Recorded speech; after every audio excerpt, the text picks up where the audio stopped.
I've been waiting an entire year to tell you guys about this, and I can finally spill the beans.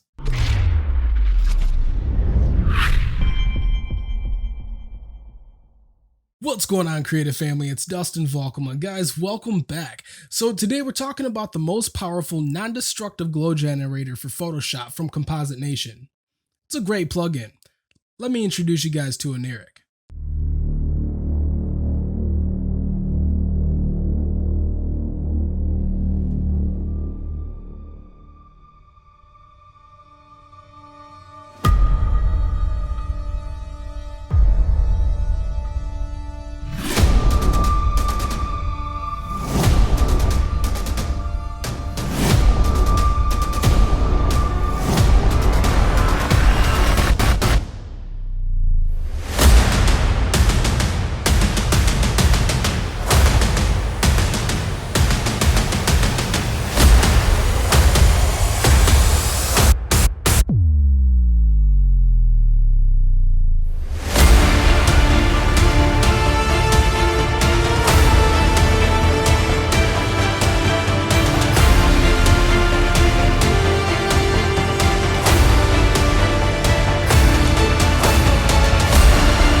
Alright guys, that was pretty sweet, right? Now, let me give you a little bit of a backstory before we get into kind of the live demo and walkthrough of Oniric here. I've been working in beta testing with Oniric for just over a year now, and huge thanks to Composite Nation and Mario Overa for putting this all together.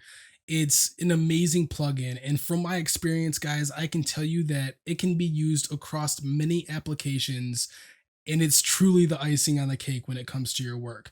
Now, I've spent a lot of time painting blooms, painting glares, using different Photoshop flare overlays and all kinds of different stuff.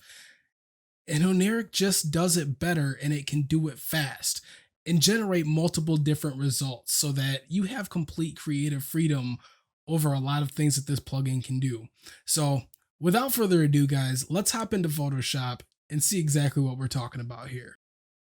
Alright guys, here we are in Photoshop, and let's dive right into Oniric. So I have my Oniric basic interface here. If you don't see that, after you've installed the plugin, just head up to Window, Extensions, and you'll see Oniric here ready. And you can go ahead and click that. That will open up this panel for us, and we can go ahead and click Generate to get started.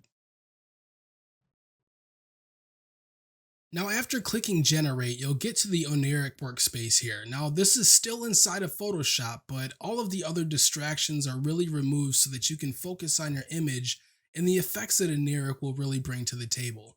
So before we get started with making all kinds of adjustments, let's just work top to bottom here in the panel, and I'll explain a little bit about each one of these settings. So first of all, here we see type. So it's currently set to bloom. Or we can go to streaks, which is glare. It's just a different term they're used. Now, you can also save presets. So once you've gone through and you've made all of your adjustments to your image the way that you want it, if you're working on a series of images or say different renders that you need to look like one another, you can go ahead and save this bloom preset so that you can use it across multiple images. Moving right into intensity. Intensity is really just the balance of how bright you want your hottest points of the glow generated here to be in your scene. So if you want it less prominent, you can bring your intensity down. Now, the radius really controls the spread. So if you lower this here, you'll have a much narrow spread, and then bringing it higher will be a much larger spread of your glow. The threshold slider just controls the dynamic range or the amount of light that Oniric is capturing to use to generate the glows in your image. And exposure, for me, I like to think of exposure as an intensity multiplier. So if you're not quite getting the punch that you want just from your standard intensity, you can go ahead and bring this exposure up, and that's going to brighten up all of your glow elements so that you can see them more prominently. Now, when you first open Oniric, you'll see that you have a few grayed out options here for rotation, post blur, hue, saturation, and lightness. It's really good to know that the rotation and post blur come when you're using the streak option here in Oniric, and so you won't see those until you flip over to that different type of glow. Now, the hue, saturation, and lightness all work with this colorize button, which we'll get to in a moment. Now, moving right down, we'll see a little mask box here, and this is really nice because we can tell Oniric where we want our glow and where we don't, so it's really useful. Now, there is a reset button if you want to set all of your settings to default so you can start from a fresh base. And below reset, we'll see X-ray, colorize, and preview. These are three of the most important aspects of Oniric that you'll want to make sure you're aware of because they can help you out a long ways into your process. So the preview button here is pretty standard, you on and off and before and after the effects of Oniric. Now, the X-ray button here is what works right along with your threshold slider so that you can see exactly how much light Oniric is using to generate the glow for your image. So if we click X-ray on here and we move this threshold slider all the way up to allow more light into the plugin, you give it a second here and you can see that now it's going through and it's catching a lot more of the luminous aspects of your image. You move it down, and you'll see that it captures a lot less light. And so one of the first steps that I use when I'm getting started with Oniric in a new image is just clicking on X-ray and finding out where a sweet spot might be to start generating this glow. Now, once we've found a good spot here in the threshold slider for the amount of luminosity that Oniric is using to generate, we can go ahead and click X-ray again just to get rid of that overlay. Now moving right into the colorize button. So the colorize button is nice because we can go ahead and click it and we can get the hue, saturation, and lightness adjustments for getting the specific color that we want to have in our glow. Now this is nice, but I do know that in future versions of Oniric, we may not see this lightness slider anymore because it sort of counteracts the intensity slider. They're pretty much the same thing in this case. So if you don't see that there in future versions, just know that you heard it here first, but it's really not a problem because we can adjust that all here. Now that we're finished with colorize here, we can go ahead and uncheck colorize so that we can return to the base glow of the image. And let's go ahead and change our type from bloom to streaks. Now, when we activate the streaks option, now we can have open access to rotation and post blur, which were previously grayed out. We'll also see that there is a 2 and a 4 option here. So this really just goes from a single glare or a single streak to a bidirectional streak if you choose 4. So we'll see that we have the horizontal and vertical streaks going on now. So as with the glow type, our intensity is adjusting the amount of glow that we have, just how bright that glow is in our scene. And the radius now controls how long our streaks are. And a quick note that once you go into streaks, sometimes it is nice to head back down into X-ray and maybe just choke down your highlights a little bit so that you can have a little bit more defined streaks that are going on in your environment here. So once we bring that down, we can go ahead and uncheck X-ray. And then we see that we're not really catching many of the streaks now that we've adjusted how much light's being brought into the scene. And so in this case, we want our intensity to be boosted, so we can use this exposure multiplier here and bring that up. And now that's going to really impact the way that these streaks are happening in the scene. So with the multiplier here, or the exposure boosted, we can go ahead and change the rotation here and see exactly what that looks like. So this is just going to adjust our rotation by certain degree increments. And you can go ahead and type these in as well if you want a specific. In this case, we'll say we want a 90 degree, and we can just change that, click right out of that box, and we'll see a vertical streak here now. Now, this post blur is nice because if we don't want such hard lines or defined streaks, we can go ahead and just bring this post blur up a little bit, and that's going to blur out our streaks so that they're a little bit more, say like a light leak that would be happening here. All right, now with streaks covered, let's go ahead and head back into Bloom. So we've changed our type into Bloom, and I really want to have this bloom happening primarily up here at the top with the explosion, and maybe down here in bits of the fire and embers that are going on towards the bottom of the image. So the best way to do that is using the mask option that's built right into Oniric here. Now, once you click mask, you'll see that all of your glare effects have gone away, and that's because we need to tell Oniric where we want our glow to take place. So we're given our brush tool here, and this is a lot like our quick mask that we have in Photoshop natively. So if we go ahead with our brush tool and we paint around red, red is where we want this to happen. And then if we want to remove or subtract from our mask, we can just hit E for the eraser, and then we can just remove parts of this here.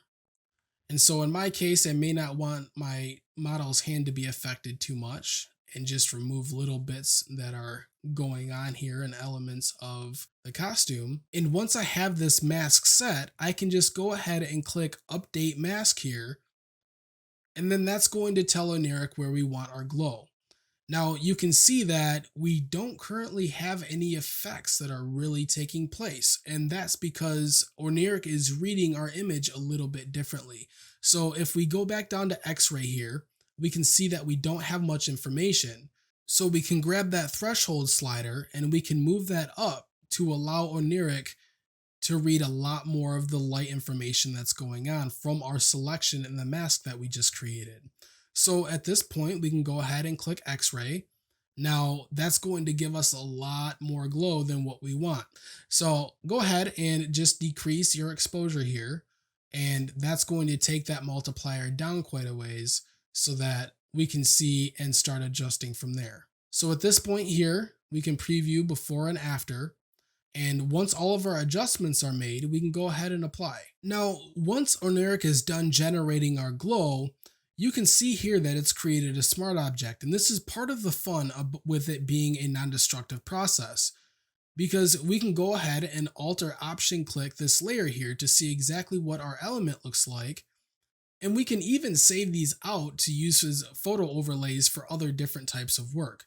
But we can get into that later. One of the cool things that I find with Oniric is that we can also add smart filters to this.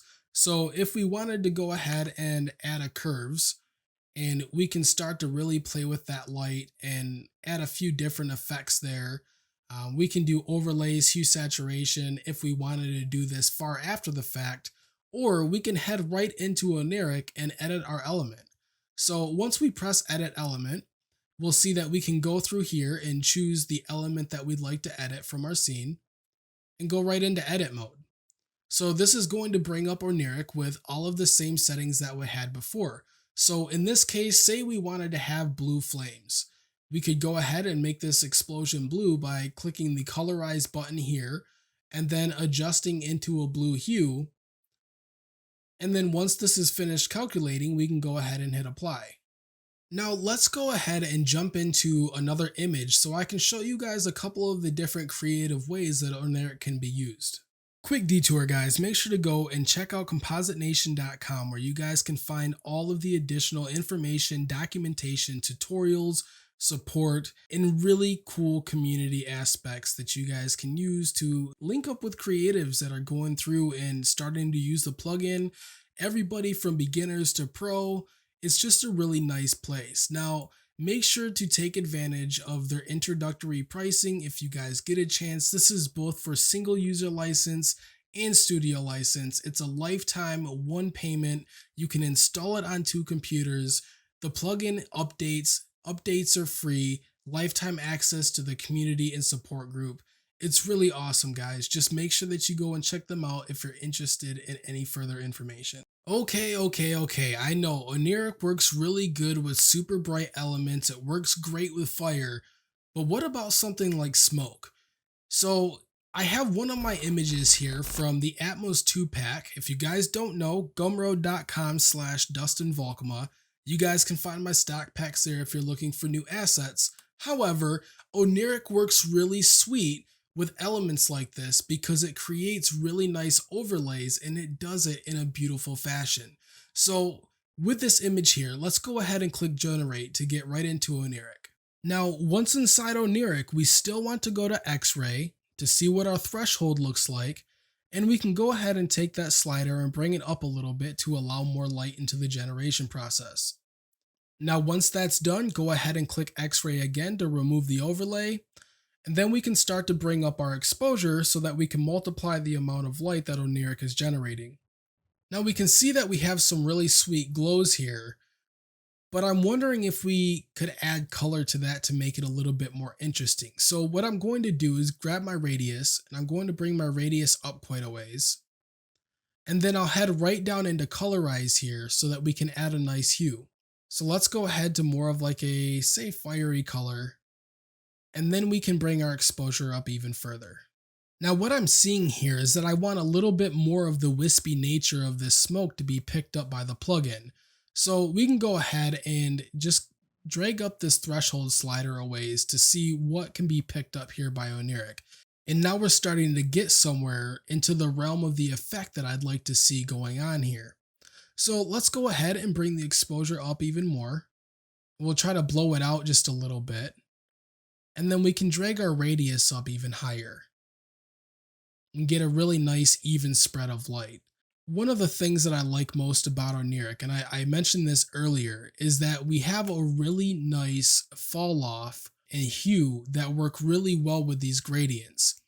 So at this point here, with me zoomed in this far, I do want to talk about a couple things that have to do with the preview nature in the Oniric plugin. We can see all of this banding here, and this is primarily because Oniric generates a low resolution preview before we kick it out to apply after we're done making our adjustments. So all of this banding here will be removed once we get through and we create our final overlay. Now, the second bit that I'd like to talk about very quickly while we're making a couple adjustments here is that right now I'm working in 8-bit images. Oniric does handle 16-bit very well, but it does take a little bit longer to generate due to the creation process of the smart objects. So if you guys are using 16-bit high resolution images, don't be surprised if Oniric seems to be moving a little bit slower than what we're dealing with here. Still a very quick process, but I wanted to make sure that I put that out there so that if you guys are working and you're like, holy cow, this is slow, you understand why. It's still working with smart objects, and just like any smart object at 16-bit in a larger Photoshop document, you might run into maybe a 1.5 second generation time and then 6 seconds or 8 seconds maybe on your output. It's completely normal. It's just part of the non-destructive nature of working this way. So with this overlay, I really love the way that Oniric handles all of the light and the information that it's working with here. I can take this radius and I can drop it to get really nice, fine, crisp energy or fire details, and I can bring it up much higher to reproduce a bright, glowing, maybe orb effect if I have a sphere or anything like that. So once we're finished here with these adjustments, we can go ahead and click apply. And once it's finished, we can go ahead and toggle the effects, alter option, clicking the eyeball. And then we can also see the overlay that Oniric has kicked out for us. So just as with any other process here using the plugin, if we did want to go and add maybe more elements to this, we can go ahead and click generate again. Now once we're inside here, say maybe I want to have kind of a cool, warm, cool look to the overlay that I'm producing here. And so we can bring our threshold all the way up, go ahead to colorize, and we can add a nice cool blue. And then we can bring our radius all the way up. Can take our exposure and bring that up slightly. And this is going to just make everything just a little bit brighter. And we can go ahead and pump a little bit more exposure in there. And then once that's finished, go ahead and click apply. and we can see the awesome output that we have just gotten in a very short amount of time. Now I'm going to end this walkthrough here, guys. Go check them out, compositenation.com, and get your version of Oniric today. I'm telling you, it is a lot of fun, and it's something I can truly sit here and play with for hours if I was given the time. Alright guys, that wraps up this introduction to Oniric. I really hope that you guys enjoy this plugin as much as I do. So many applications that it can be used for, and best of all, it's powerful and non-destructive. So as always guys, make sure to like, comment, and subscribe, create more, say less, and stay creative. I'll see you guys in the next video.